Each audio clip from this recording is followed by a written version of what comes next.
আল্লাহ রাব্বুল আলামিনের কাছে লাখ লাখ শুকরিয়া আদায় করছি। বিএনপির পক্ষ থেকে আমাকে ঢাকা 18 আসনে আগামী নির্বাচন করার জন্য মনোনীত করেছেন।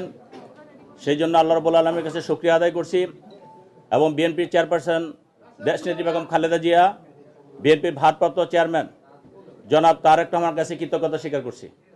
আপনারা জানেন ত্রয়োদশ জাতীয় সংসদ নির্বাচন আগামী 12 ফেব্রুয়ারি।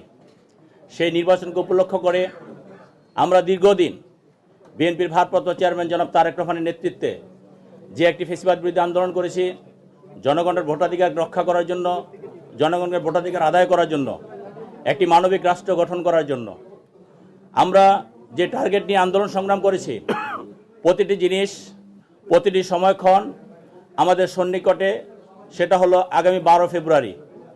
আগামী 12 ফেব্রুয়ারি আমি আশা করি তত্ত্বাবধায়ক সরকারের চিফ অ্যাডভাইজার ডক্টর ইউনূস সাহেব যে প্রতিশ্রুতিবদ্ধ হয়েছেন যে বাংলাদেশের ইতিহাসে একটি সুষ্ঠু নির্বাচন হবে, এবং আমরা সেটা বিশ্বাস করি, এবং আমরা বিএনপি পরিবারের প্রতিটি নেতাকর্মী আমরা সেটাকে বাস্তবায়ন করার জন্য আমাদের স্ব অবস্থান থেকে আমরা সর্বোচ্চ সহযোগিতা তত্ত্বাবধায়ক সরকারকে করছি এবং করে যাব ইনশাআল্লাহ।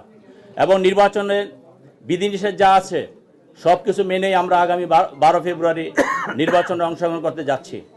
আমরা আল্লাহ রাব্বুল আলামিনের কাছে দোয়া চাই, এবং আপনারা আমাদের সাংবাদিককর্মী ভাইয়েরা, মিডিয়ার ভাইয়েরা আপনাদের সহযোগিতা চাই, এই বলে যে আমরা এই ফ্যাসিবাদ বিরোধী আন্দোলনে যেভাবে বিজয়ী হয়েছে আপনাদের সহযোগিতায় আগামী দিনে একটি সুন্দর নির্বাচন করে বাংলাদেশের মানুষের গণতন্ত্র ফিরিয়ে দিয়ে বিএনপির ভারপ্রাপ্ত চেয়ারম্যান জনাব তারেক রহমান যে একটি মানবিক রাষ্ট্র গঠন করার জন্য যে প্রচেষ্টা করেছেন, আপনাদের সহযোগিতায় এবং এদেশের জনগণের ভোটাধিকার প্রয়োগের মাধ্যমে আমি বিশ্বাস করি আমাদের বিএনপি ভারপ্রাপ্ত চেয়ারম্যান জনাব তারেক রহমান জনগণকে নিয়ে বিজয়ী হবে। এবং আমি বিশেষ করে ঢাকা 18 আসনের প্রতিটি নেতাকর্মী এবং প্রতিটি সাধারণ মানুষকে আমি আবেদন জানাবো, আপনারা বিগত দিনে যে ফ্যাসিবাদী আচরণ দেখেছেন, বিএনপি যদি নির্বাচিত হয় আপনাদের ভোটে ইনশাল্লাহ সেই আচরণ থেকে আমরা বের হয়ে আসব।